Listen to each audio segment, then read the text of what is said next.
네, 안녕하세요. 이번 시간에는 포화성 분포에 대해서 우리가 한번 살펴보도록 하겠습니다. 우리가 앞서서 이항 분포 그리고 초기화 분포에 대해서 살펴봤는데요. 그러한 분포와 이제 밀접하게 관련이 되어 있는 분포 중에 하나인데요. 자, 일단 포화성 분포가 이제 적용이 될 수 있는 그런 상황들에 대해서 몇 가지 살펴보도록 하겠습니다. 네, 예를 들어서 첫 번째 생각해 볼 수 있는 것은, 자, 50분이라는 강의 시간을 한번 생각을 해보고, 그 시간 동안에 카톡 메시지를 이제 몇 번이나 받는가 하는 그러한 상황을 생각을 해보도록 하죠.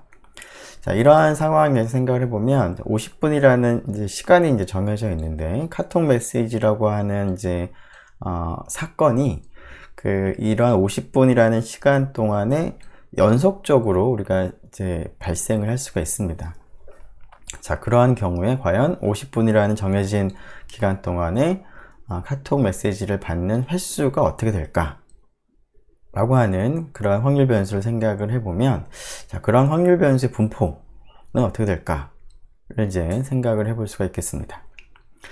자, 근데 이러한 것은 이제 연속적으로 일어나는 사건이고, 그리고 어떠한 그 순간에 생각을 해봤을 때, 그 순간에 어떤 카톡 메시지가 일어날 가능성은 거의 0에 가깝습니다. 자, 그래서 이런 경우에는 앞에서 살펴봤던 이항 분포나 초기화 분포를 적용할 수 있는 상황과는 좀 많이 차이가 있습니다. 또 다른 예를 한번 살펴보죠. 자, 비슷한 형태가 되겠습니다. 자, 119 구조대에 어떤 한 시간을 정해서, 예를 들면 오후 1시부터 오후 2시, 아니면 오후 3시부터 오후 4시, 그래서 1시간 동안에 걸려오는 전화의 횟수라는 확률 변수를 생각을 해보면, 그 확률 변수의 분포가 어떻게 될까? 라는 그런 질문을 생각을 할 때, 조금 전에 생각했던 1번 경우와 비슷하게 어떤 정해진 시간이 있습니다. 1시간이면 1시간. 근데 이러한 그 시간 구간 안에 우리가 관심 있는 사건, 여기서는 전화가 이제 오는 것인데요. 전화라고 하는 이 사건은 연속적으로 우리가 발생을 할 수가 있을 텐데, 어떠한 시점을 딱 정해두면 그 시점에 정확하게 전화가 올 가능성은 거의 0에 가깝습니다. 자, 이런 경우 비슷하게 이제 6월 한 달 동안에 부도가 몇 번 일어났는가, 그래서 부도가 난 기업의 수, 혹은 야구의 이제 한 경기를 생각을 해서 그 한 경기 동안에 실책이라는 사건이 몇 번 일어났는가, 혹은 1년 동안에 진도 4 이상의 지진이 몇 번 발생했는가, 혹은 1년 동안에 말에 머리를 차여서 사망하는 병사의 수, 이런 것들을 이제 생각을 해보게 되면, 상황들마다 이제 정해진 이제 시간은 좀 다를 수는 있겠지만, 어쨌거나 연속된 시간상에서 사건이 발생을 할 수 있는 그러한 사건에 대해서 결국은 정해진 시간 동안에 몇 번 발생하는가 하는 발생 횟수에 이제 관심을 이제 가지고 있습니다. 자, 이러한 그 사건들은 매 순간 이제 발생을 이제 할 수는 있을 텐데, 매 순간 그러면 어떤 사건이 발생을 하는 거니까 우리가 앞에서 다뤄본 이항 분포를 그대로 이제 적용을 한다라고 한다면, 베르누이 시행을 우리가 적용을 해야 될 텐데요. 자, 베르누이 시행에서는 이제 10번이면 10번, 20번이면 20번, 이렇게 이제 시행하는 횟수가 정해져 있었습니다. 그런데 어떤 정해진 시간, 1시간, 1년, 한 달이라고 하는 시간을 생각을 할 때는 매 순간 발생할 수 있기 때문에 몇 번을 시행을 한다라고 얘기를 할지 그 시행 횟수가 조금 불분명합니다. 그리고 이러한 그 상황에서 이항분포 베르누이 시행을 하려고 한다면 시행 횟수가 무수히 많아야 되는 그러한 점이 좀 차이가 있겠습니다. 뿐만 아니라 각각의 이제 그 시점마다 이러한 베르누이 시행을 적용한다라고 한다면 시행 횟수가 무수히 많아지는 그러한 문제도 있지만 어떠한 시점에서 그 사건이 발생되는 확률을 생각을 해보면 매 순간마다 사건이 발생할 확률은 굉장히 작겠습니다. 그래서 0에 가까울 수 있을 텐데 그 확률은 뭐 예를 들면은 앞에서 얘기한 것처럼 어떠한 뭐 야구 경기에서 어떠한 이제 야구가 이제 진행되다가 뭐 2회 말 뭐 투 스트라이크가 된 상태에서 실책이 일어나는 그런 확률을 생각을 해보면 순간적으로 일어나는 이제 실책을 생각을 할 때는 당연히 확률이 굉장히 이제 작을 것 같습니다. 자, 이러한 문제 때문에 이항분포로 우리가 간주하기는 어려운 그런 문제가 있겠습니다. 자, 이러한 그 앞에서 이제 몇 가지 예시로 들었던 즉 연속적인 시간상에서 발생하는 사건에 대해서 그 사건이 어떤 정해진 기간 동안 몇 번이나 발생을 할까 하는 발생 횟수에 대한 분포를 우리가 얘기하기 위해서는 조금 다른 방법을 이제 생각을 해야 될 텐데요. 자, 그러한 다른 접근 방법을 사용을 하기 위해서는 우리가 지금 관심이 있는 그러한 확률 변수가 몇 가지 조건을 만족을 해야 되겠습니다. 우리가 이제 포화선 분포라고 하는 것을 이제 도입을 할 텐데요. 자, 포화선 분포를 적용할 수 있는 조건을 먼저 생각을 해보도록 하죠.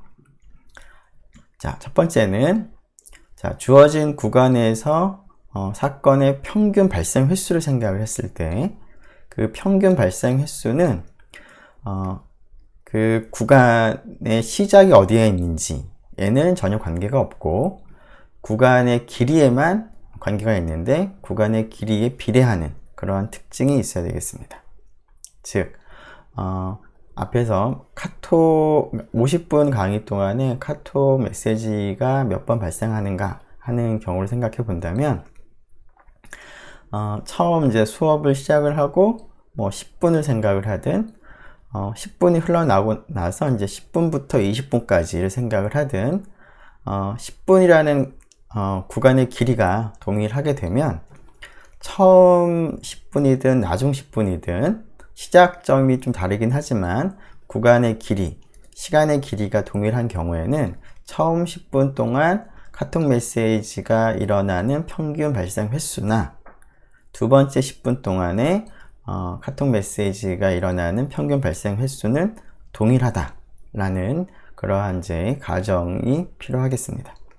물론 10분 동안의 평균 발생 횟수하고 20분 동안의 평균 발생 횟수는 2배의 관계가 있는 그러한 조건을 만족을 하기를 이제 요구하겠습니다. 그래서 구간의 시작점에는 관계없고 구간의 길이에 비례해야 된다. 평균 발생 횟수라는 것이. 자, 그러한 것이 첫 번째 조건이 되겠습니다. 자, 두 번째 조건은 조금 전에 우리가 매 순간마다 어떤 사건이 발생할 수 있기는 하지만 어떤 순간에서 어떤 순간에 어떤 사건이 발생할 확률은 굉장히 작다라는 얘기를 했는데요. 자, 그것을 이제 생각을 해보면 어떤 한 순간에 어떤 사건이 2번 이상 발생할 확률은 거의 0에 가깝다. 0이라고 봐도 무방하다 라고 하는 조건을 만족을 해야 되겠습니다. 즉 어떤 한 순간을 생각을 하면 그 순간에는 사건이 한 번도 안 일어나거나 혹은 한 번 일어나는 두 개 중에 하나인 것이지 2번 이상 발생하는 경우는 없는 것으로 봐도 무방한 그러한 조건을 우리가 생각을 하겠습니다. 마지막으로 세 번째는 일종의 독립성인데요. 내가 생각하는 구간 안에 작은 서브 인터벌을 생각을 하는데 그 서브 인터벌이 서로 겹치지 않는 경우라면 서브 인터벌 각각에서 사건의 발생 횟수가 서로 영향이 없는 독립인 그런 조건을 우리가 생각을 하도록 하겠습니다. 자, 앞에서 얘기했던 카톡 메시지와 관련을 이제 한다면 지금 이제 1시간 50분의 이제 강의를 생각을 하는 것이죠.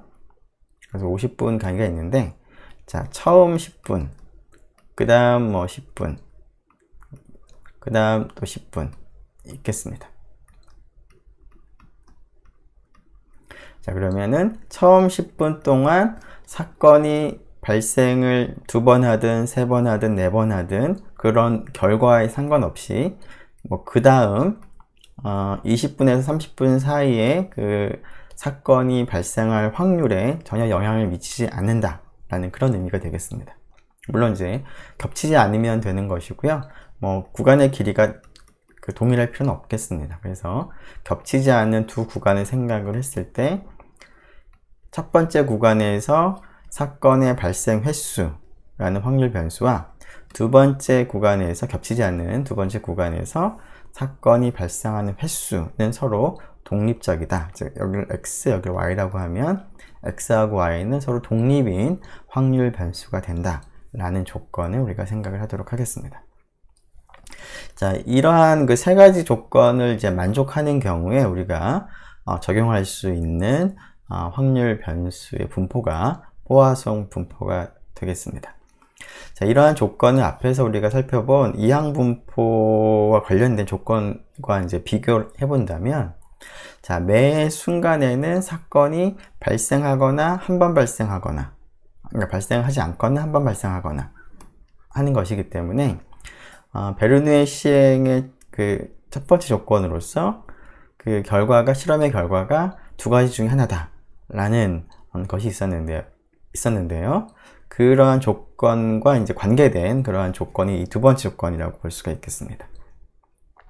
그리고 베르누의 시행에서 각각의 시행에서의 그 결과가 각각의 시행에서 성공이 일어날 가능성이 서로 독립이다 라는 얘기가 있었는데요. 자, 그것이 이제 세 번째 포화송 분포를 적용할 수 있는 세 번째 조건과 이제 관계가 되겠습니다. 자, 이러한 그 세 가지 조건을 이제 만족을 하고 있을 때, 자, 우리가 관심 있는 것은 앞에서 얘기한 것처럼 어떤 정해진 일정한 시간 구간 동안에 우리가 관심이 있는 사건의 발생 횟수에 관심을 갖습니다.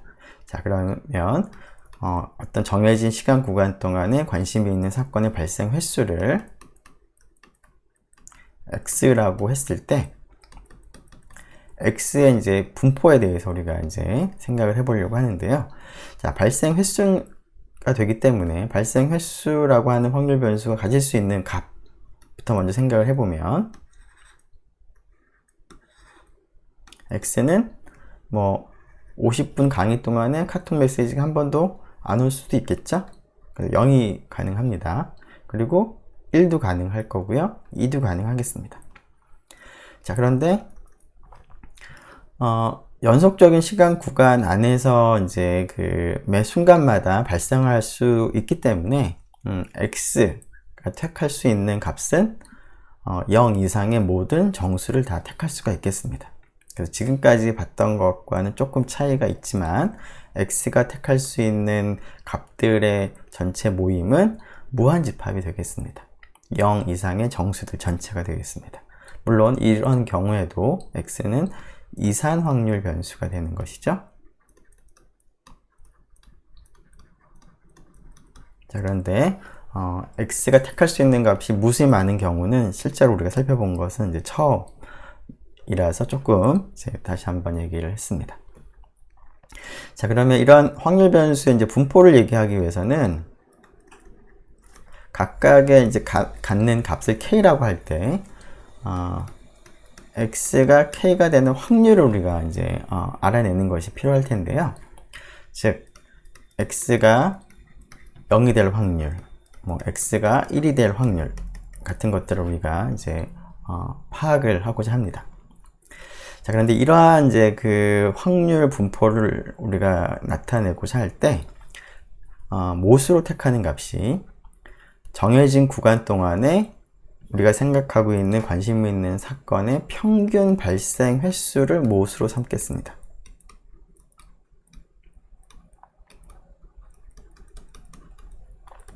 자, 그 값을 보통 이제 m이라고 두겠습니다.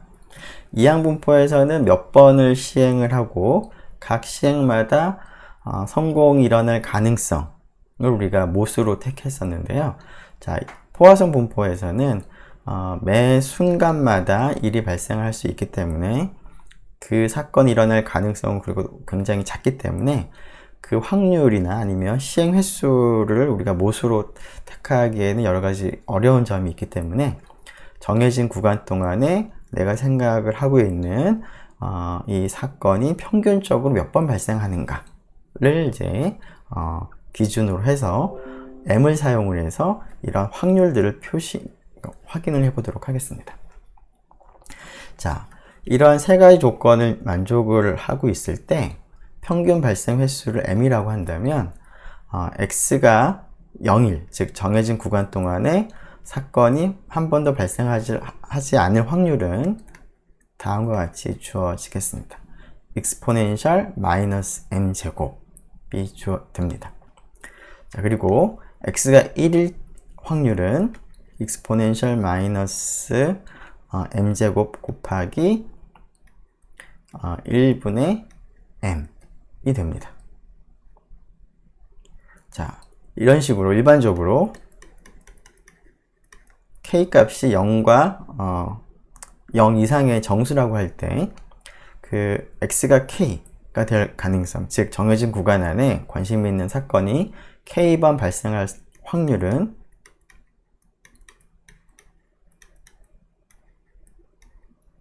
이와 같이 주어지게 됩니다. 1번, 2번, 3번 조건을 만족하는 상황에서 정해진 구간 안에서 내가 생각하는 사건이 평균적으로 발생하는 횟수를 m이라고 할 때 이 구간 안에서 이 사건의 발생 횟수를 x라는 확률 변수라고 생각한다면 그 확률 변수 x의 분포는 일반적으로 이와 같이 주어진다 입니다. 왜 이렇게 되는지는 조금 후에 한번 살펴보도록 하죠. 자, 이 사실을 한번 정리를 이제 하죠. 네. 잠시만요. 이걸 좀 지우는 게 나을 것 같네요. 네. 네. 그러면 다시.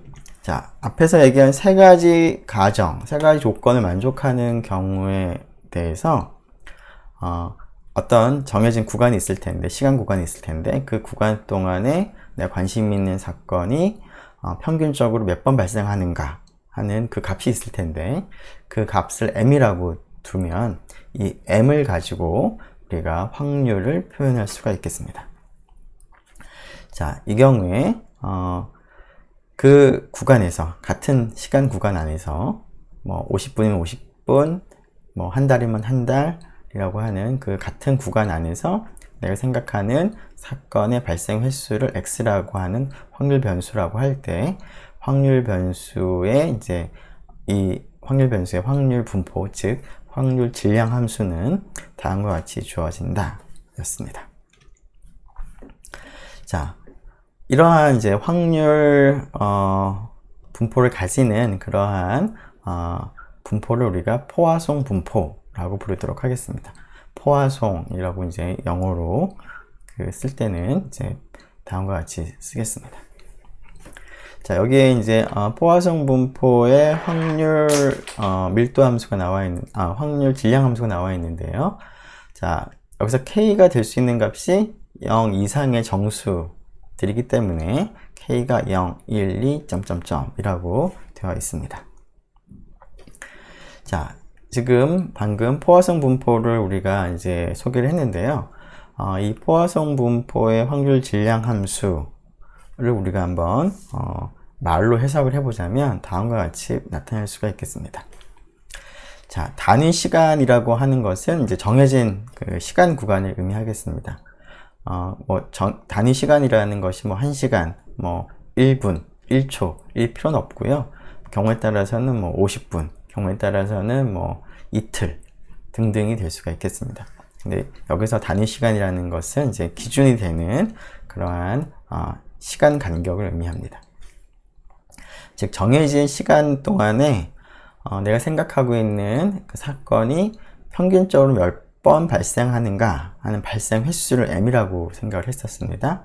그 발생 횟수 m을 사용을 해서 확률 질량 함수를 우리가 표현을 한 것이죠. 그래서 평균 발생 횟수를 이용을 해서 주어진 단위 시간 동안에 사건의 발생 횟수라는 확률 변수 x를 생각하면 확률 변수 x의 분포가 다음과 같이 주어진다 라는 것이죠. 그리고 이러한 분포를 우리가 포화성 분포다 라고 했기 때문에 주어진 시간 동안 발생하는 사건의 발생 횟수의 확률 분포를 나타내는 것이 바로 포화성 분포다 라고 얘기할 수가 있겠습니다. 자, 포화성 분포를 적용할 수 있는 세 가지 조건들을 여러분들이 기억을 하도록 하고요. 그리고 이 포화성 분포의 이제 확률 질량 함수의 식을 여러분들이 기억을 하면 좋겠습니다. 자, 왜 그러면 이러한 식이 나타났는지 한번 확인을 해보도록 하죠. 자, 앞에 얘기한 세 가지 이제 조건을 만족하는 그러한 사건을 생각을 하도록 하겠습니다. 자, 그리고 내가 어떤 시간 구간을 정하고 그 시간 구간 안에 내가 지금 생각하고 있는 관심이 있는 사건이 평균적으로 m에 발생을 한다라고 하고 그럴 때 그러한 구간 안에서 그런 시간 구간 안에서 k번 발생하는 확률을 한번 우리가 어떤 식으로 얻을 수 있을지를 한번 생각을 해보도록 하겠습니다. 자, 이러한 가정하에서 일단 사건이 매 순간 발생을 할 수 있기 때문에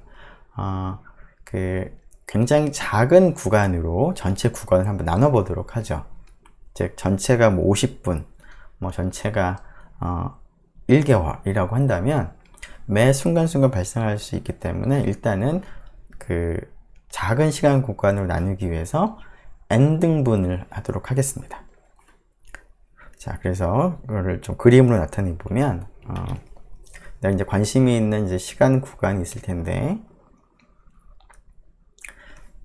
뭐 여기서도 발생할 수 있고 여기서도 발생할 수 있고 연속적으로 어디에서든 발생을 할 수가 있긴 하지만 우리가 이제 그것을 조금 분석을 잘 할 수 있도록 일단은 n등분을 먼저 하도록 하겠습니다.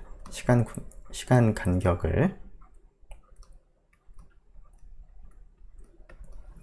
자, 그러면 n등분을 이제 하고 나서 하나하나의 작은 구간을 생각을 해보죠.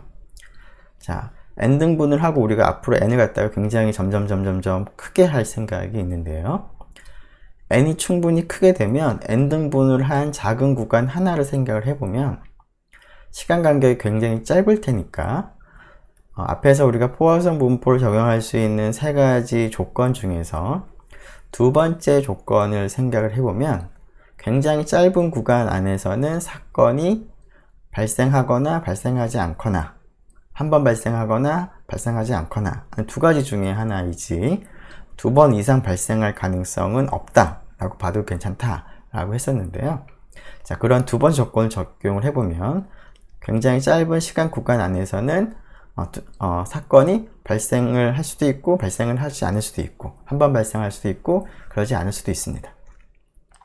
자, 그러한 측면에서는 마치 이제 베르누이의 시행과 이제 비슷하다라고 볼 수가 있는 것이죠. 자, 그런데 그럼 베르누이의 시행을 조금 활용을 하기 위해서 그대로 적용을 못 하겠지만 그러면 이 짧은 구간 안에서 사건이 발생할 확률은 어떻게 될까요? 사건은 발생을 하지 않거나 한 번 발생을 할 텐데 사건이 한 번 발생할 확률은 어떻게 될까? 그 확률을 P라고 둔다면 자, 이 짧은 구간 동안에 그 사건이 평균적으로 몇 번 발생을 할까요? 즉 짧은 구간을 하나로 생각한다면 이러한 베르누이 시행을 한 번 하는 걸로 볼 수가 있고 따라서 이때 그 사건의 발생 횟수의 기대값은 P가 되겠습니다. 자, 그런데 앞에서 이 전체 구간 동안에 사건의 평균 발생 횟수가 m이라고 둔 거죠. 자, 그런데 n등분 했으니까 이 작은 구간 하나에서 평균적으로 몇 번 발생을 할 것이라고 기대를 할 수가 있냐면, 앞에서 우리가 포화송 부분을 적용하는 그 조건 중에 첫 번째 조건은 뭐냐면, 시간의 이제 길이에 비례한다. 그 어떤 구간 안에서 사건의 발생 횟수의 기대값은 시간의 간격의 길이에 비례한다 라는 말을 했었는데요. 자, 그것을 적용해 보면 전체 간격에 비해서 이 작은 구간의 간격은 n분의 1로 줄었습니다. 시간 간격이. 따라서 전체 간격에서 평균 발생 횟수가 m이라면 이 작은 구간 하나에서 평균적으로 발생할 횟수의 기대값은 비례할 테니까 n분의 m이 되겠습니다. 즉, 앞에서 사건의 발생 발생할 확률을 p라고 한다면 바로 p 값이 이 구간 안에서의 평균 발생 횟수가 되긴 할 텐데요. 그 값이 n분의 m이 되어야 된다라는 그런 의미가 되겠습니다. 자, 이 말을 정리해 보면 각 작은 구간에서 사건이 발생할 확률은 n분의 m이라고 우리가 간주를 할 수가 있겠습니다. 자, 그러면 지금 전체 구간을 n개의 작은 구간으로 나누었는데 각각의 구간에서는 사건이 한 번 발생하거나 발생하지 않거나, 그런데 한 번 발생할 가능성은 n분의 m이라고 볼 수 있기 때문에, 자, n번 전체 구간에서 사건이 몇 번 발생하는가 하는 것을, 자, 작은 구간에서 사건이 발생하느냐 발생하지 않느냐 하는 그러한 실험을 n번 반복하는 것으로 볼 수가 있습니다. 자, 그런데 각각의 작은 구간 안에서 발생할 확률은 이렇게 n분의 m이라고 생각을 할 수가 있는 것이죠. 그래서 우리가 앞에서 얘기한 베르누이 시행처럼 간주를 해도 될 것 같습니다. 자, 그런데 베르누이 시행이라고 간주하기 위해서는 첫 번째 시행이나 두 번째 시행이나 세 번째 시행이 서로 독립적이 되어야 되겠습니다. 즉, 첫 번째 구간이나 두 번째 구간에서 세 번째 구간에서 발생하는 그러한 사건 서로 독립적이어야 될 텐데요. 앞에서 포화송 분포를 그러니까 적용할 수 있는 그 조건 중에서 마지막으로 세 번째 조건이 바로 겹치지 않는 작은 구간에서의 평균 발생 횟수는 서로 독립적이다 라는 조건이 있었기 때문에 그 조건을 적용하게 되면 전체를 n등분을 해서 작은 구간 안에서 우리가 베르누이 시행을 하는 것으로 간주할 수가 있겠습니다. 따라서 n등분을 한 다음에 각각의 그 구간 안에서 사건이 발생할 확률은 n분의 m이 되는 그런 이항분포를 이제 적용을 할 수가 있을 테니까, 자, 우리가 관심이 있는 전체 구간 안에서 k번 발생하는 확률은 근사적으로 n번의 시행을 하는 이항분포의 확률로 근사를 할 수가 있겠습니다. 자, n번의 시행을 하는 이항분포의 이제 확률은 다음과 같이 쓸 수가 있겠죠?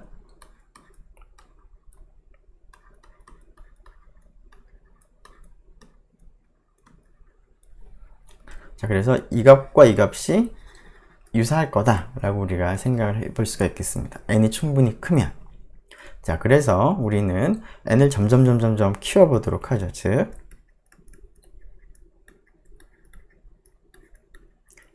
이 극한값을 한번 생각을 해보도록 하겠습니다. 그러면 아무래도 이 극한값이 수렴한다면 그것이 바로 내가 원하는 포화송 분포의 확률과 확률이라고 생각을 할 수가 있을 것 같습니다. 자, 그래서 이 확률을 한번 계산을 해보도록 하죠. 자, 그래서 전체 구간에서 사건이 k번 발생할 확률을 이항분포를 적용해서 근사적으로 계산을 해보면 다음과 같다. 이 녀석의 극한을 계산하기 위해서 앞에 있는 그 조합의 개수를 우리가 자, 분자를 이와 같이 쓰고요. 그 다음에 분모는 이제 여기다 썼습니다. 그리고 n분의 m의 k제곱에서 분모에 있는 n의 k제곱은 여기에 썼고요. 즉 n이 k번 반복되는 거죠.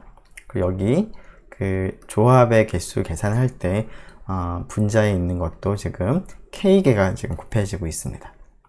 그리고 이제 m의 k제곱은 여기다 썼습니다. 그리고 이제 여기 있는 것을 자 n제곱과 마이너스 k제곱으로 이제 분리를 해서 이제 나타냈습니다. 자, 그리고 나서 극한을 생각을 해보려고 하는데요. 자, 여러 가지 구성 요소로 되어 있는 것들을 한번 하나씩 극한이 어떻게 되는지 한번 생각을 해보죠. 첫 번째 부분부터 한번 생각을 해볼까요? 여기는 어떻게 될까요? 자, 여기에 있는 것은 이제 n이 이제 무한히 커짐에 따라서 지금 첫 번째에 있는 값은 n분의 n이 되고요. 두 번째 값은 n분의 n-1이 되는데, 그런 식으로 분모는 계속 n이고 분자에 있는 값은 일씩 감소를 합니다. 자, 그런데 k는 고정된 값입니다. 이제 여기 곱해지는 개수는 딱 정해져 있습니다. 즉 k개의 값이 지금 곱해져 있는데, k개의 값 하나하나를 보면 극한이 어떻게 될까요? 자, 첫 번째 거는 뭐 당연히 1일 것이고요. 두 번째 n분의 n-1, 당연히 이것도 극한이 1입니다. 자, k개의 각각이 극한이 전부 다 1이 되겠습니다. n이 무한히 커지면. 따라서 그런 것을 k개를 곱하더라도 극한은 각각의 극한의 곱인 1이 되겠습니다. 그래서 첫 번째 앞부분에 있는 거의 극한은 1이라는 것을 우리가 얻을 수가 있습니다. 자, 그 다음에 있는 이 부분을 보면 여기는 n하고는 전혀 상관이 없습니다. m, k는 그냥 고정된 값이기 때문에 그냥 상수로 있는 것이고요. 그 다음 이제 n과 관련되어 있는 부분이 이 부분이 될 텐데요. 자, 이 부분의 극한은 어떻게 될까요? 자, 여러분이 알고 있는 극한을 하나 생각을 해보면 예를 들면 다음을 한번 생각을 해보죠. 자, 이거의 극한이 2가 되죠. 자연상수 2가 됩니다. 자, 이것을 생각을 해보면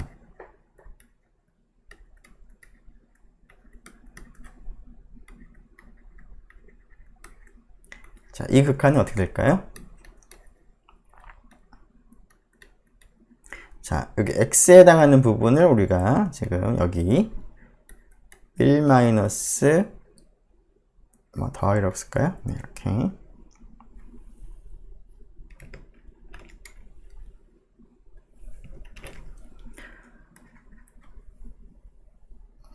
네.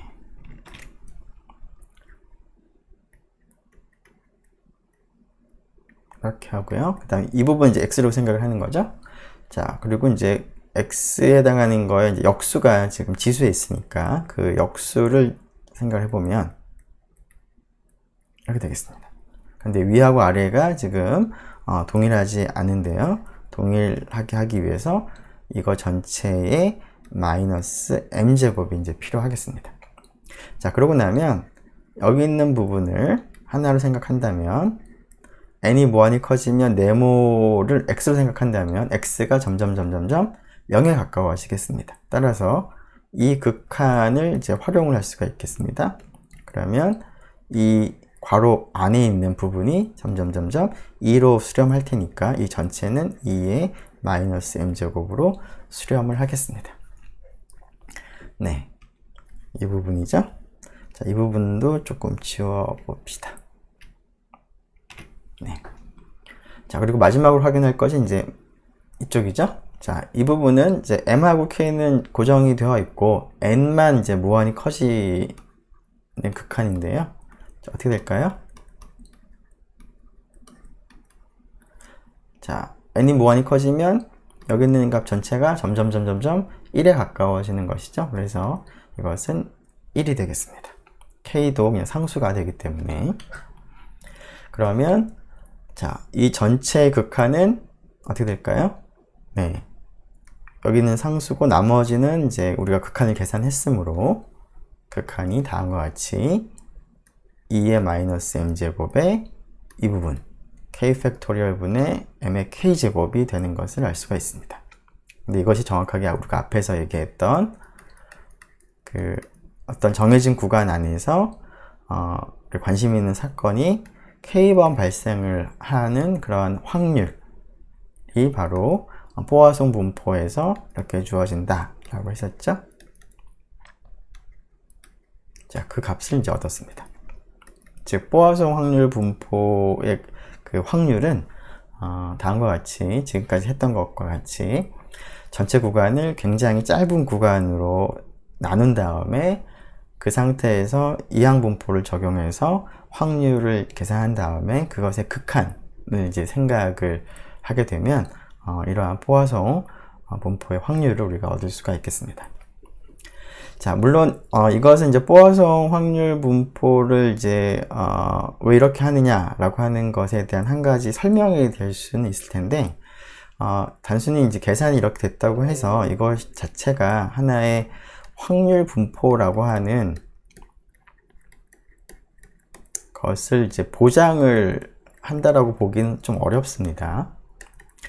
자, 그래서 사실은 이제 이것이 정말 확률 분포가 되는지를 이제 확인할 필요가 있는데요. 자, 우리가 앞에서 확률 질량 함수가 있다면 그 확률 질량 함수는 어떤 특징이 있느냐를 생각을 할 때 그 확률 질량 함수의 값은 k라고 쓸까요? 0과 1 사이에 있는 값이 되어야 되고, 자, 모든 경우를 다 더하면 전체 확률이 1이 되기 때문에 합이 1이 되어야지만 확률 질량 함수로서 의미가 있겠습니다. 자, 그러면 여기 있는 이 값이 과연 이 확률 질량 함수의 이러한 조건들을 이제 만족을 하고 있는지를 확인할 필요가 있겠습니다. 자, 이 조건은 당연히 만족을 합니다. 여기 있는 값들은 전부 다 0과 1 사이에 있겠습니다. 자, 두 번째 조건을 우리가 확인할 필요가 있는데요. 자, 이렇게 극한을 구했지만 극한들의 합이, 즉 f들의 합이 1보다 커지거나 혹은 1보다 작다면 확률 분포로서 이제 의미가 없는 것이죠. 자, 합이 1이 되는지를 이제 확인하는 이제 작업이 필요한데요. 자, 그 작업을 하기 위해서는 지수함수의 테일러 전개를 여러분들이 이제 활용을 하면 되겠습니다. 여러분들이 아마 일반 수학 시간에 배웠을 텐데요. 지수함수 exponential x를 우리가 맥클로린 급수 혹은 뭐 테일러 급수로 이제 표현을 할 수가 있는데 1 더하기 x 더하기 2 팩토리얼 분의 x 제곱 3 팩토리얼 분의 x 세제곱과 같은 무한 급수로 표시를 할 수가 있습니다. 자, 이 식에서 x는 모든 실수를 다 허용합니다. 즉, x가 임의의 실수일 때 오른쪽에 있는 이 무한 급수는 수렴을 하고 수렴하는 극한값이 정확하게 왼쪽에 있는 값과 같습니다. 자, 이러한 그 지수함수의 테일러 급수, 맥클로린 급수를 생각을 하고 나서 자, x 대신에 m을 한번 대입을 해볼까요? 그러면 2의 m제곱은 1 더하기 m 더하기 2 팩토리얼의 m의 제곱 3 팩토리얼 분의 m의 세제곱이 되겠습니다. 자, 근데 오른쪽에 있는 이 급수를 시그마를 사용해서 한번 표시를 해볼까요? 자, 여기 있는 것의 일반적인 모습이 k 팩토리얼 분의 m의 k제곱의 꼴이죠. 자, 여기는 k가 2일 때, 여기는 k가 3일 때 점점 늘어납니다. 자, 여기는 k가 1일 때고요. 여기는 k가 0일 때입니다. 즉, k가 0부터 무한대까지 이러한 급수로 표시가 가능하겠습니다. 자, 이 썸이 exponential m과 같기 때문에 자, 앞에서 우리가 얘기했던 이것을 다 더하면 즉 summation k가 0일 때부터 무한대일 때까지 exponential 마이너스 m제곱의 k 팩토리얼의 m의 k제곱, 이것이 지금 포화송 확률 분포의 확률 질량 함수인데요. 자, 이 값을 모든 경우 k가 0부터 무한대까지 모든 경우를 다 더해보면 자, 여기 있는 값은 상수니까 나갈 수가 있죠. 그 시그마 앞으로 묶어낼 수가 있습니다. 네, 그러고 나면 이렇게 되겠죠. 그러면은 여기가 지금 방금 확인한 바에 의하면 이 m제곱이 돼서 1이 되는 것을 알 수가 있습니다. 네, 그래서 실제로 이게 확률 분포로서 의미가 있는 그러한 확률 질량 함수가 되겠습니다. 자, 우리가 지금 뽀아송 분포의 확률 질량 함수가 왜 그렇게 얻어지는지 하는 과정을 우리가 한번 살펴봤는데요. 자, 그 과정을 통해서 다음 이제 극한을 우리가 얻은 것인데요. 이 극한을 통해서 이항 분포와 관련된 확률을 뽀아송 분포를 활용해서 우리가 계산을 하는 것도 가능한 것 같습니다. 즉, 왼쪽에 있는 이 극한을 보면 지금 n이라고 하는 시행 횟수가 무한히 늘어나는데요. 각각의 시행에서 평균 사건이 발생할 확률은 우리가 n분의 m으로 우리가 지금 택해서 계산을 한 것입니다. 즉, 시행 횟수가 n, 그 다음에 각각의 시행에서 평균 발생 횟수는 사건의 이제 발생 확률은 n분의 m이라고 생각하는 그런 이항분포를 생각을 했을 때 그 이항분포에서 k번 발생할 확률입니다. 자, 이러한 확률이 있을 때 n을 점점 크게 하면 이 확률이 뽀아송 분포의 확률로 수렴한다 라는 그런 의미가 되겠습니다. 즉, np라는 이항분포에서 n이 점점 커지는데 p는 n분의 m, 다른 말로 np가 일정하게 유지가 되면서 n이 점점 커지는 상황에서 이항분포의 확률 함수는 이만큼이죠. 점점 어디에 수렴하는 거죠? 오른쪽에 있는 뽀아송 확률 분포의 확률로 수렴을 하게 됩니다. 이때 뽀아송 분포를 나타내는 못으로서는 주어진 구간 안에서의 평균 발생 횟수 m이었는데요. 자, 지금 이항 분포에서 n이 점점 늘어나고는 있지만 np의 값이 이제 m이 되기 때문에 우리가 생각하는 각각의 이항 분포에서의 기대값은 m이 됩니다. 그래서 동일한 기대값을 갖는 뽀아송 분포를 생각을 이제 한 것인데요. 그러한 뽀아송 분포의 확률에 가까워진다 라는 그런 의미가 되겠습니다. 자, 이를 토대로 해서 n이 굉장히 크고 p가 작은 경우에 왼쪽에 있는 이러한 리밋을 택하기 전에 이 값을 이제 생각을 해보면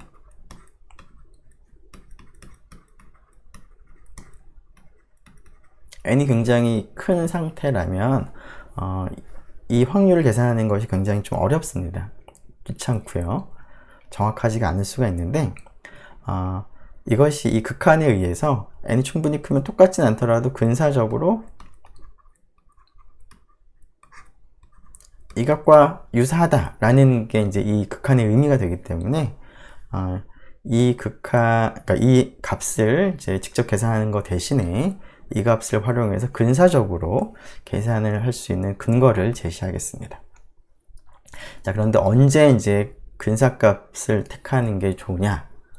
n이 뭐 무한히 갈 때만 할 수는 없으니까 물론 그렇게 n이 충분히 큰 경우 무한히 큰 경우에만 적용하는 것이 아니라 충분히 큰 경우에 적용할 수 있기 때문에 어떤 경우에 적용할 수 있는지 좀 생각을 해보면 n이 보통 한 20 이상이 되고 p가 0.05 이상인 경우에는 이 두 값이 굉장히 유사한 것으로 알려져 있습니다. 자, 그래서 그러한 경우에는 이항분포의 확률을 계산하는 과정이 복잡한 경우에 이거 대신에 근사값으로 뽀아송 분포의 확률을 이용할 수 있다. 그런데 뽀아송 분포는 식이 이제 간단한 것이죠. 지수함수 계산하고 팩토리얼 계산하고 하면 되는 것이라서 그 이항 분포를 계산하는 것보다 훨씬 더 간편하게 계산을 할 수가 있겠습니다. 자, 지금 우리가 소개했던 포화성 분포와 관련된 예제를 몇 가지 살펴보도록 하겠습니다. 자, 앞에서 첫 번째로 예로 들었던 상황, 이제 50분 강의 시간 동안에 카톡이 몇 번 발생하는가 하는 것과 관련해서 한번 예제를 생각을 해보도록 하겠습니다. 자, 과거에 어떤 강의를 이제 토대로 했을 때 50분 강의 동안에 카톡 수신음이 발생하는 횟수의 평균 값이 3번이라고 하죠. 그랬을 때, 자, 다음 이제 수업에서 카톡 수신음이 한 번이라도 이제 울리게 되면 이제 퀴즈를 보기로 했다고 했을 때 퀴즈를 보게 될 확률을 한번 생각을 해보도록 하겠습니다. 즉, 50분 강의 동안 카톡 수신음이 발생한 횟수를 X라고 한다면 여기서는 X가 1보다 같거나 크면은 퀴즈를 보게 되는 것이죠. 그래서 이 확률을 이제 계산하는 것인데, 자, 이 확률은 6건을 이제 활용을 해서 생각을 하는 것이 좋겠습니다. 즉, 한 번도 울리지 않을 사건의 확률을 생각을 해서 1에서 그 확률을 이제 빼면 되겠습니다. 자, 그런데 지금 앞에서 본 것처럼 이러한 50분 강의 동안에 카톡 수신음이 울리는 그러한 사건은 앞에서 얘기한 포화성 분포를 적용할 수 있는 세 가지 조건, 세 가지 가정이 있었는데 그런 가정들을 다 만족을 하는 것을 볼 수가 있습니다. 따라서 포화성 분포를 적용을 하게 되면 이 확률은 이 구간 동안에 평균 발생하는 획수 M, 여기서는 3이 되겠죠? 3을 이용해서 다음과 같이 쓸 수가 있겠습니다. K가 0인 거니까 0 팩토리얼, 그 다음에 M의 0제곱, 그러면 exponential 마이너스 세제곱이 되겠습니다. 자, 계산을 해보면, 네, 어떤 정해진 공간에서 평균 발생 횟수를 이제 M이라고 할 때 그 값을 이제 못으로 했는데요. 그 값을 이제 못으로 하는 포화성 분포를 따른다라는 사실을 다음과 같이 표시를 했습니다. 자, 이때 그 확률은 조금 전에 쓴 것처럼 이렇게 계산이 됐기 때문에 퀴즈를 보게 될 확률은 한 95% 정도가 되는 것 같습니다. 자, 이 값을 R 혹은 RStudi오를 사용을 해서 한번 계산을 해서 확인을 한번 해보도록 하죠. 자, 이 확률을 계산하는 데 있어서 지수함수를 계산을 할 필요가 있는데요. R을 써서 지수함수를 계산할 때는 exp라는 함수를 사용을 하면 된다라고 얘기를 한 적이 있었죠. 그래서 1 마이너스 exponential 괄호 열고 마이너스 3이라고 하면 이 값을 계산을 하겠습니다. 자, 그 값을 P1에 넣었습니다. 자, 이렇게 직접 수식으로 계산을 할 수도 있고요. 앞에서 우리가 초기화 분포나 이항 분포의 확률을 간단하게 계산할 수 있는 함수가 제공이 됐었는데요.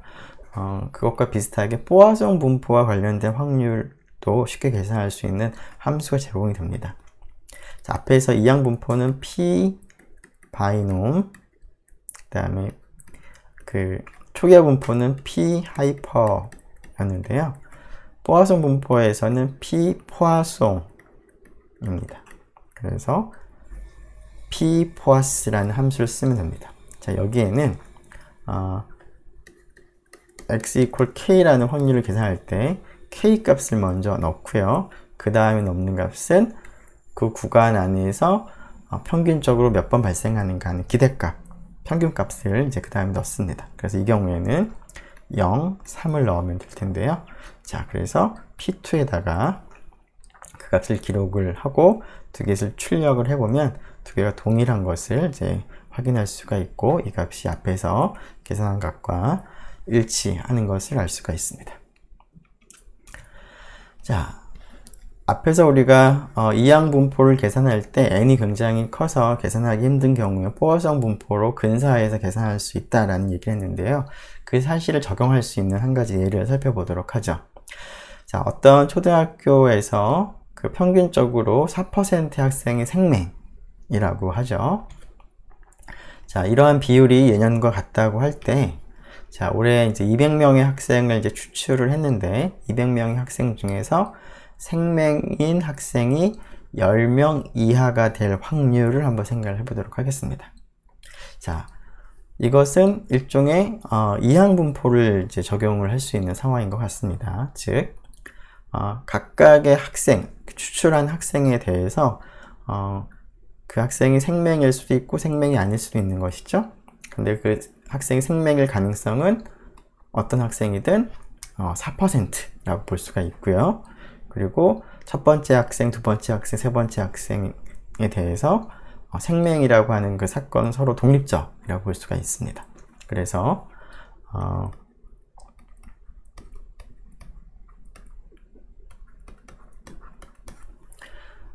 200번을 시행을 하고 한 번에 시행해서 그 성공이 되는, 즉 여기서 생맹인 학생을 선택할 가능성이 이제 4%가 되는 그러한 사건을 200번 시행을 했을 때 그 중에서 몇 명의 학생이 생명이냐 라고 하는 그 확률 변수의 분포가 결국 이러한 이항 분포가 되겠습니다. 즉 x를 200명 중에서 생명인 학생의 수라고 한다면 x의 분포가 이항 분포를 따르겠습니다. 자, 그런데 여기서 우리가 계산하고자 하는 확률은 x가 10 이하가 되는 확률인데요. 자, 이것을 이항 분포를 그대로 이용하자면 k가 0부터 10일 때까지 n이 여기서는 200이죠.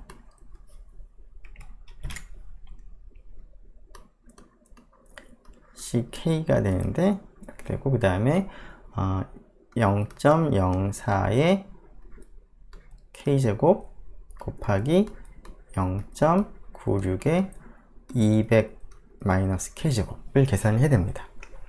자, 그런데 지금 k가 뭐 0일 때 1일 때를 이제 넣어보면 지금 0.04하고 0.96을 굉장히 많이 거듭 제곱을 해야 됩니다. 뭐 k가 뭐 10일 때를 생각을 해보면 0.96을 190번 거듭 제곱을 해야 되고, 그 다음에 이 값도 뭐 만만치 않을 거고요. 0.04를 10번 거듭 제곱하는 것도 여러 가지로 좀 번거롭습니다. 자, 그래서 이것을 이제 이항 분포로 직접 계산하기엔 여러 가지로 복잡한데, 여기서 n은 200이고요. p는 0.04인 상황이기 때문에 n이 충분히 큰 걸로 우리가 생각을 할 수가 있어서 이 확률은 이거에 대응하는 포화성 분포의 확률로 근사를 해도 괜찮을 것 같습니다. 자, 그래서 y라고 하는 포화성 분포를 따르는 확률 변수를 생각을 하겠습니다. 자, 평균이 이항 분포에서 평균을 생각을 해보면 8이 됩니다. 그래서 마찬가지로 이제 평균이 8인 그러한 포화성 분포를 이제 생각을 해보도록 하겠습니다.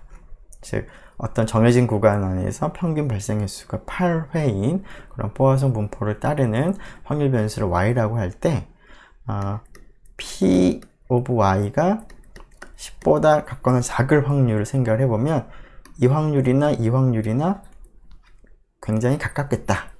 그런데 이쪽은 계산하기가 그렇게 어렵지 않을 것 같습니다. 자, 어떻게 되냐면 m이 8이니까 여기다가 k가 이렇게 되고요. 그 다음에 8의 k 제곱 되겠죠? 네. 자, 그런데 이러한 값은 이제 뭐 거듭 제곱을 물론 여러 번 하긴 하지만 이항 분포에서 계산보다는 훨씬 더 계산이 간단하게 계산이 될 거고요. 그리고 r를 사용한다면 이 확률을 계산할 때는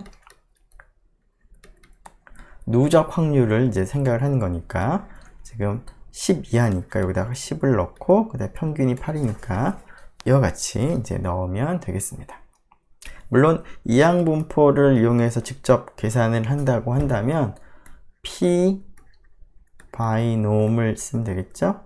자, 여기서 10 이하니까 10을 쓰고요. 그 다음에 np, n이 200이고 p가 0.04. 물론 이제 RStudi오를 이용을 뭐 하는 경우에는 이렇게만 입력을 하면 되는 거니까 사람이 뭐 고생할 일은 없지만, 내부적으로 계산할 때 이러한 계산이 이제 약간 오차가 생길 수 있는 그런 문제점은 여전히 있습니다. 자, 이 내용을 정리해보면, x 자체는 이제 이항분포를 따르기 때문에 그것을 그대로 이용한다면 다음과 같은 계산을 해야 되는데, 이것이 좀 복잡합니다.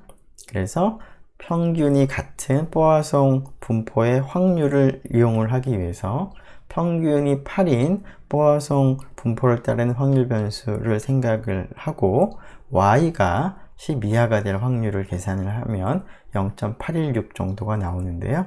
그래서 내가 원하는 확률은 근사적으로 0.816 정도 된다 라고 우리가 근사적으로 계산을 하는 것도 괜찮겠습니다. 자, 앞에서 얘기한 그 R의 함수를 이제 활용을 한다면, 지금과 같이 뽀아송 분포를 이제 활용하는 방법, 그 다음에 이항 분포 자체를 이제 이용하는 방법인데요. 자, P1하고 P2를 보면은, 물론 두 개는 다릅니다. 뽀아송 분포를 이용을 할 때와 이항 분포를 이용할 때 다르긴 하지만, 그래도 굉장히 값이 근사적으로 비슷한 것을 여러분들이 확인을 할 수가 있겠습니다. 네. 자, 앞에서 우리가 그 뽀아송 분포를 도입을 할 때 어떤 구간 안에서 발생할 평균 횟수를 못으로 삼았는데요. 자, 그러면 그 x라는 확률 변수가 못을 m으로 갖는 그런 뽀아송 분포를 따르면 x의 기대값은 당연히 m이 되겠습니다. 자, 그런데 이러한 확률 변수의 분산은 어떻게 될까도 한번 생각을 해보고 싶습니다. 자, 평균은 m이 되는데 분산도 m이 됩니다. 물론 이 두 가지 사실은 직접 계산을 해서 얻을 수 있습니다. 뭐 예를 들어서 이제 이거 같은 경우도 우리가 이제 모수를 도입을 할 때 m의 의미를 생각을 하면 자연스럽긴 하지만, 뽀아송 분포의 확률 질량 함수를 가지고 직접 계산을 해도 같은 결과를 얻을 수 있습니다. 즉, k가 0에서부터 무한 때까지 x의 평균은, x가 택할 수 있는 값이 k죠. 그리고 k가 되는 확률이 exponential 마이너스 m제곱 k 팩토리얼의 m의 k제곱이 됩니다. 그래서 이 값을 계산을 하는 방법을 우리 생각해 볼 수가 있는데요. 자, 약분이 되겠습니다. 물론 이제 k가 0일 때는 뭐 여기 0이고 여기 0 팩토리얼이니까 약분을 하는 게 좀 의미가 없고요, 사실은. 그럴 때는 이제 k가 0일 때는 이제 곱셈을 해봤자 이쪽이 전체가 0이 되는 거니까, 그럴 때는 제외하고 값은 이제 1일 때부터 계산을 하는 거나 마찬가지가 될 텐데, 그럴 때는 이제 약분을 할 수가 있겠고, 그런 경우에는 약분하게 되면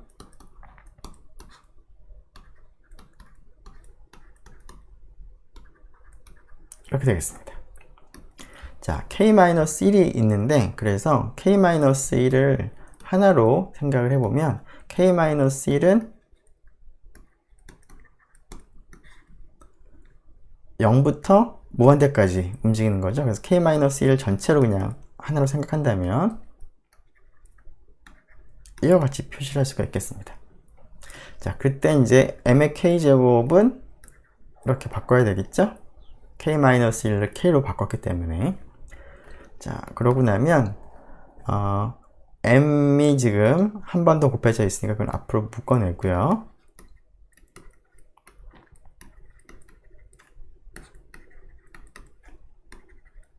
이렇게 쓸 수가 있겠습니다.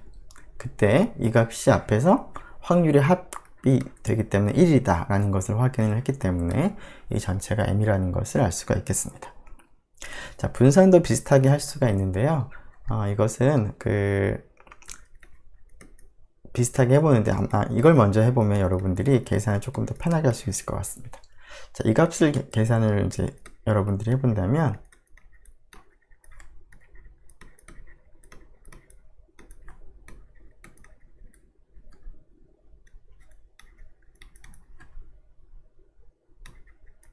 자, 이 값을 이제 계산을 하는 것이 될 텐데, 자, k가 0일 때나 k가 1일 때는 여기 있는 값이 0이 되기 때문에 전체 서메이션을 할 때 아무런 영향이 없는 것이고요. 그래서 여기를 0, 1일 때는 뭐 하나만 하고, 따라서 2부터 하는 것이나 마찬가지일 텐데, 2 이상일 때는 이제 여기 있는 것을 약분을 이제 해서 여기가 k-2 팩토리얼로 바꾸실 수가 있겠습니다.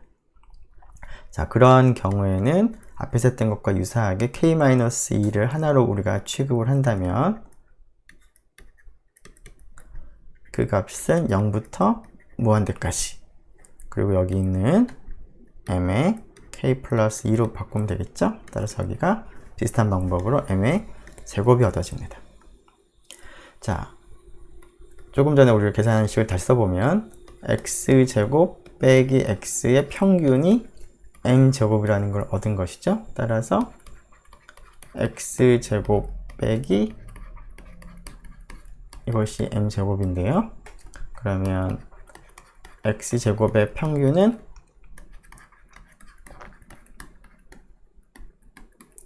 이 값은 조금 전에 m을 얻었으니까 이렇게 되겠습니다. 자, 그러면 분산은 제곱 평균에서 평균의 제곱을 빼는 것과 같기 때문에, 그래서 캔슬되면서 동일하게 나오는 것을 알 수가 있습니다.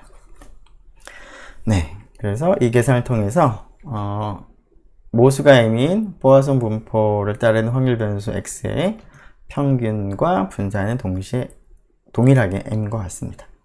자, 이것을 근데 이렇게 계산을 통해서 뭐 물론 알 수도 있겠지만, 앞에서 어차피 포화송 분포라는 것이 이항 분포를 이제 활용해서 일종의 극한으로 우리가 생각을 할 수도 있다라고 했기 때문에, 그런 입장에서 생각을 해보면 사실 조금 더 쉽게 m이 될 수밖에 없다는 것을 알 수도 있겠습니다.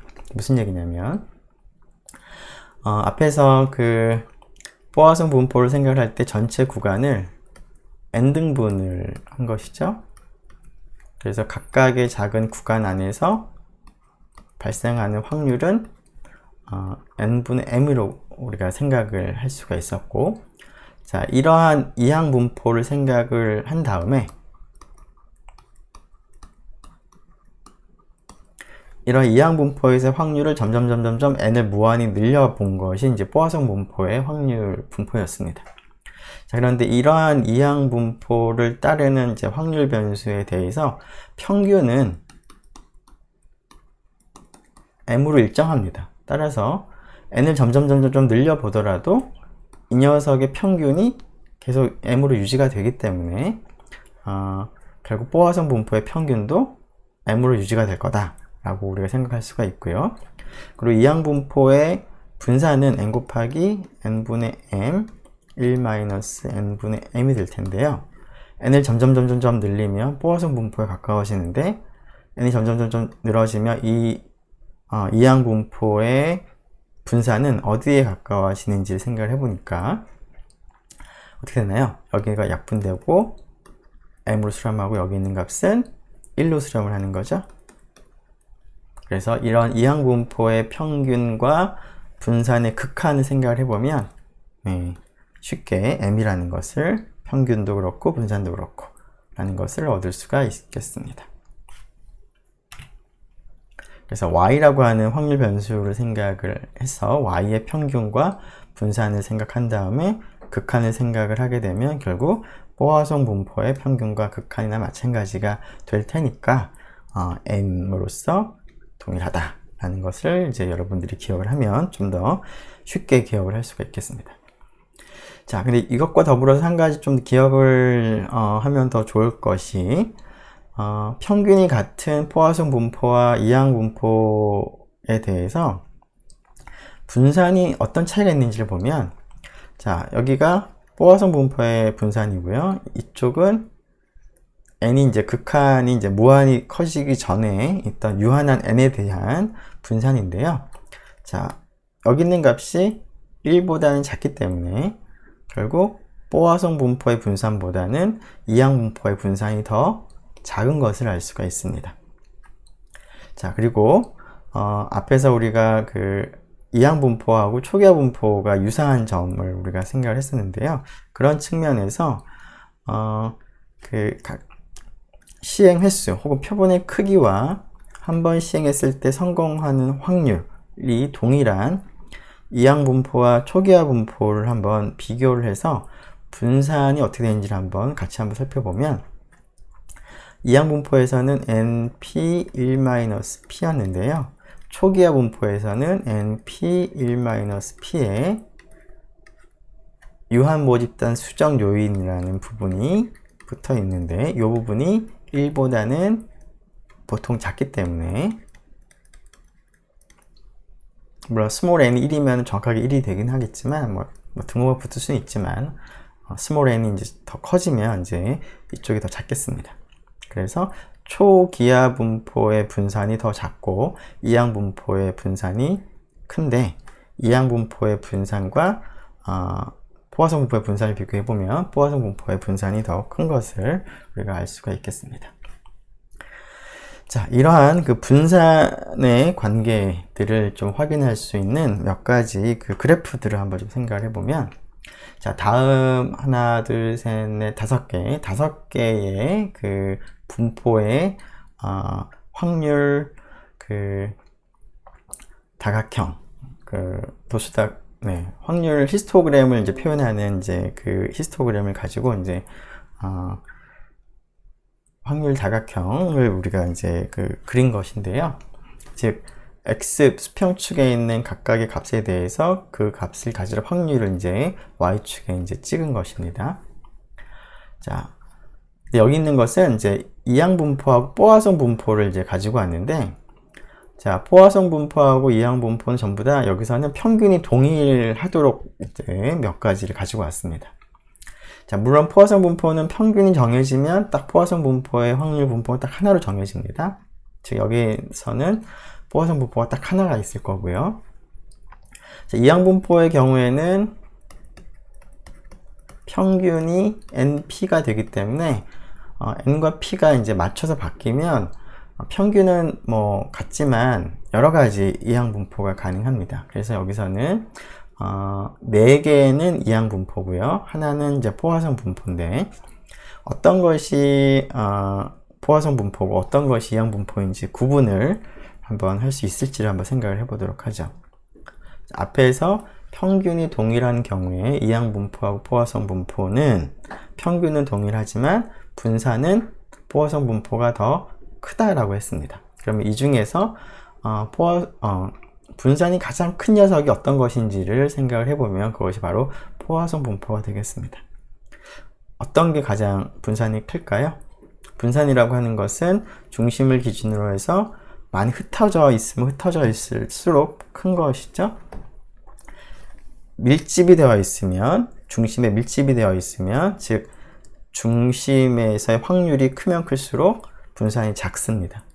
지금 이 파란색을 보면 중심에서는 확률이 가장 크고요.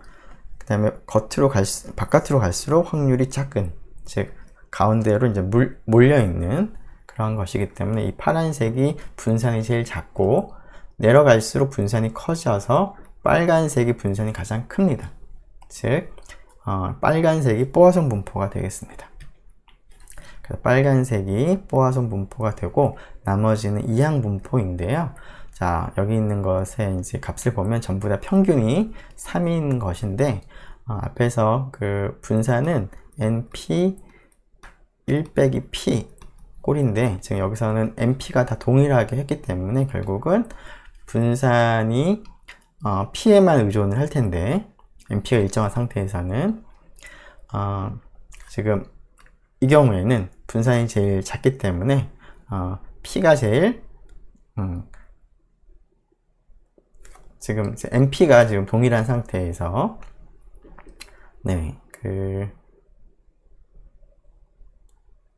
지금 분산이 제일 작은 거니까 이게 가장 작게 되려면은 p가 커야 되겠죠.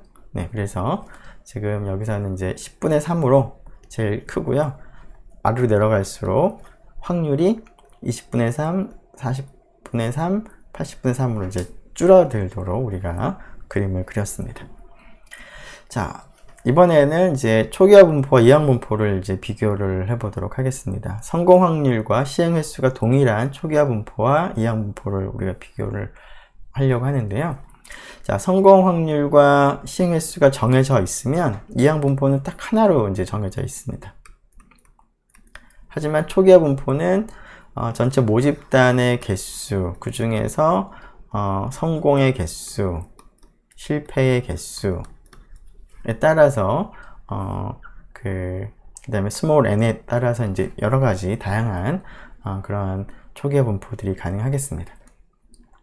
자, n과 p는 이제 일정하다는 얘기는 그 초기화 분포에서는 large n분의 d가 그 p로 일정하다는 뜻이죠. 그래서 large n과 d가 이제 바뀌면서 비율은 일정하게 되도록 이제 여러 가지를 뽑아서 했는데, 여기 모두 5가지가 있으니까 이 중에 이항 분포가 하나하고 나머지 4가지는 초기화 분포가 되겠습니다. 자, 이항 분포와 초기화 분포의 분산을 비교해 보면 비슷하게 이항 분포의 분산이 더 크기 때문에 이 중에서 가장 분산이 큰 녀석이 이항 분포가 될 텐데, 앞에서와 비슷하게 빨간색이 그 중심에서부터 가장 멀리 흩어져 있습니다. 그래서 빨간색이 이항 분포가 되는 것이고요. 그 나머지가 초기화 분포가 될 텐데, 초기화 분포에서는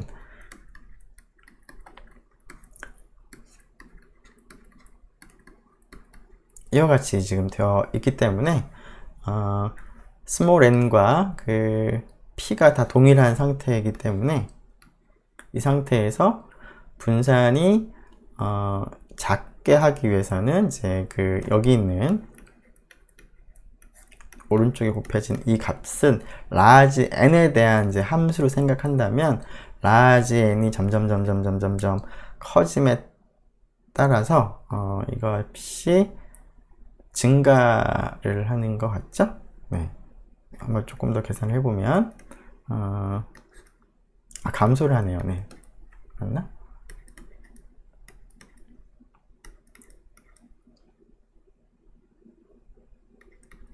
이렇게 써보죠. 이렇게 하면은 1 이렇게 쓰면 되겠네요. 네.